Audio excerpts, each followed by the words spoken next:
श्रोतेहो नमस्ते. आपल्या सर्वांना शुभ दिवस. श्रोते हो, आयुष्य म्हणजे फक्त सकाळ संध्याकाळचा प्रवास नसतोय. ते म्हणजे मनात चाललेली सततची लढाई, स्वतःशीच केलेली हजारो समजोता, आणि तरीही प्रत्येक नव्या दिवसाला पुन्हा एकदा हो म्हणण्याचं धैर्य असते. आपण सगळेच कुठंतरी थकलेलो असतो. कोणी परिस्थितीनं, कोणी अपेक्षानं, कोणी नात्यांनी, तरी कोणी स्वतःच्या अपूर्णतेनं. पण थकणं म्हणजे हरवणं नसतं. थकणं म्हणजे थोडं थांबून स्वतःकडे परत पाहणं असतंय.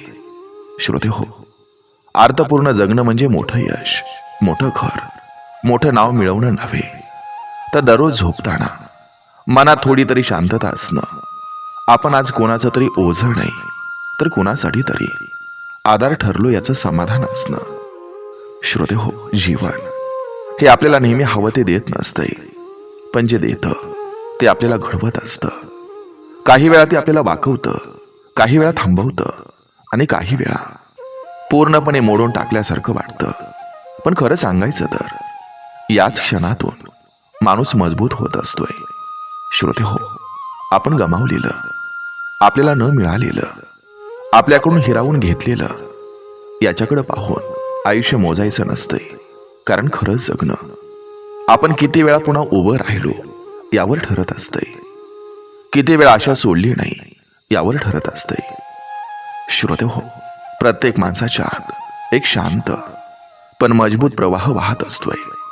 कधी तो विश्वासाच्या रूपात, कधी धैर्याच्या रूपात, तर कधी फक्त आज नाही तर उद्या या छोट्याशा आशेच्या रूपात. तो प्रवाह थांबू दिला नाही तर आयुष्य हे कधीच कोरडं पडत नाही. सकारात्मकता म्हणजे दुःख नाकारणं नव्हे, तर दुःख असूनही जगण्याचा अर्थ शोधणं होय. डोळ्यात पाणी असूनही पुढचा दिवस पाहण्याची तयारी ठेवणं, आणि मनात वेदना असूनही कोणासाठी तरी हसत राहणं, आणि यालाच अर्थपूर्ण जगणं म्हणतात. श्रोते हो, आपण सगळेच अपूर्ण आहोत, पण हीच अपूर्णता आपल्याला माणूस बनवत असते. चुकतो म्हणून शिकतो, हारतो म्हणून उभा राहतो, आणि अडखळतो म्हणून पुढच्या पावलांची किंमत कळत असते. म्हणून श्रोते हो, आज जर आयुष्य जड वाटत असेल ना, तर स्वतःला एक गोष्ट सांगा, मी थांबणार नाही.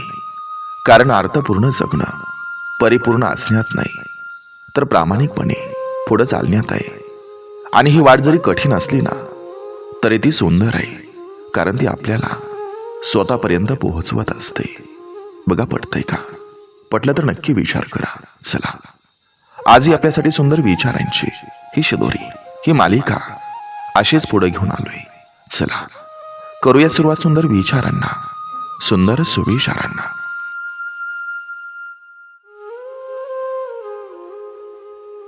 आयुष्य आपल्याकडून परिपूर्ण असण्याची अपेक्षा करत नाही. ते फक्त प्रामाणिक राहण्याची आणि पडूनही पुन्हा उभं राहण्याची ताकद मागतं.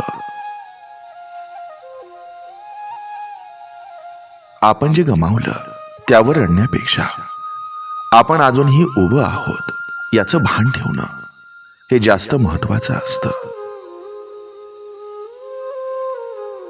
ज्यांनी आपल्याला दुखावलं त्यांनी न कळत आपल्याला मजबूत केलं, आणि हीच गोष्ट पुढे जाऊन आपली ढाल बनत असते. आपण कोणासाठी काय होतो हे काळ ठरवतो, आणि काळ कोणासाठी काय ठरवतो हे आयुष्य शिकवतं. दुःखात माणूस रडतो, पण त्याच दुःखातून मन मजबूत झालं तर तो खरा विजय असतो. मन मोकळं असणं म्हणजे सगळ्यांशी बोलणं नव्हे, तर स्वतःशी खोटं न बोलणं असतं.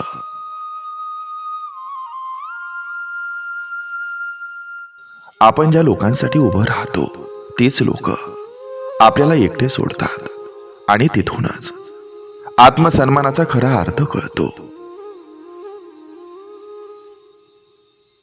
काही स्वप्न पूर्ण होत नाहीत म्हणून ती चुकीची ठरत नाहीत. ती आपल्याला योग्य दिशा दाखवून दुसऱ्या रूपात पूर्ण होतात. मनाला थांबायला शिकवलं नाही तर आयुष्य पळत राहतं आणि आपण मागं पडतो. आपण ज्या लोकांना मनापासून जपलं त्यांच्याकडून दुर्लक्षित होणं हीच कधी कधी आयुष्याची सर्वात मोठी शिकवण असते. माणूस जसा बोलतो तसा नसतो, तो जसा वागतो तसाही नसतो, तो जसा सहन करतो तिथं त्याचं खरं रूप दिसतं.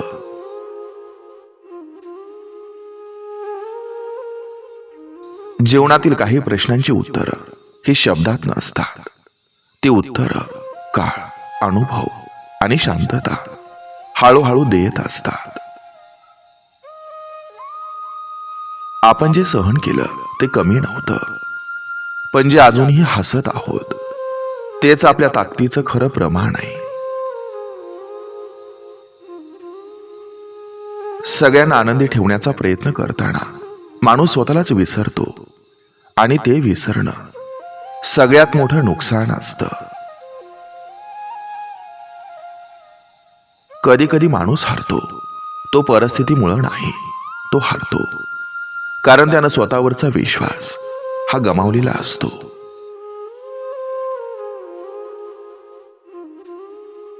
जीवनात सगळं मिळालं तरी मन नसेल जुळलं तर त्या यशाला आवाज असतो, पण आनंदाला अर्थ नसतो.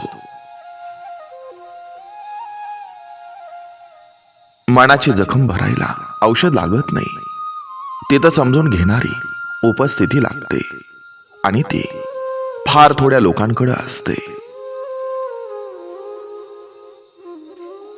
आपण किती सहन केलं याचं कौतुक कोणी करत नाही, पण आपण कुठं थांबलो नाही याचं समाधान आपल्याला जगायला शिकवतं.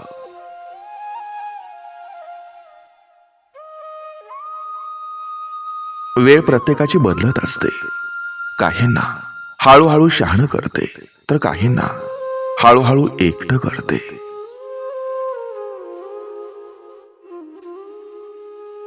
मनातली वेदना ही मोठे की छोटे यापेक्षा ते आपण कोणाला सांगू शकतो का नाही यावर माणूस किती एकटा आहे हे ठरत असतं.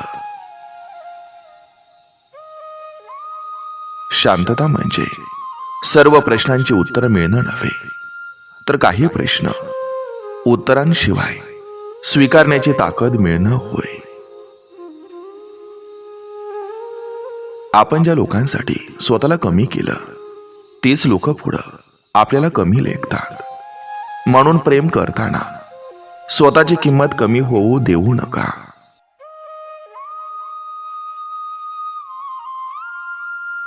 काही नाती तुटली म्हणून मन दुःखी होतं, पण सगळी नाती टिकली असती तर कोणती खरी आणि कोणती सवयीची हेच कळलं नसतं.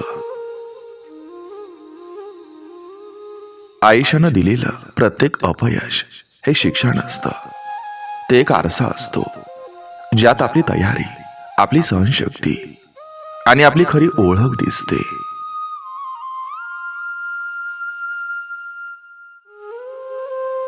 मन थकतं ते कामामुळे नाही, तर सतत स्वतःला समजावून सांगण्यामुळं.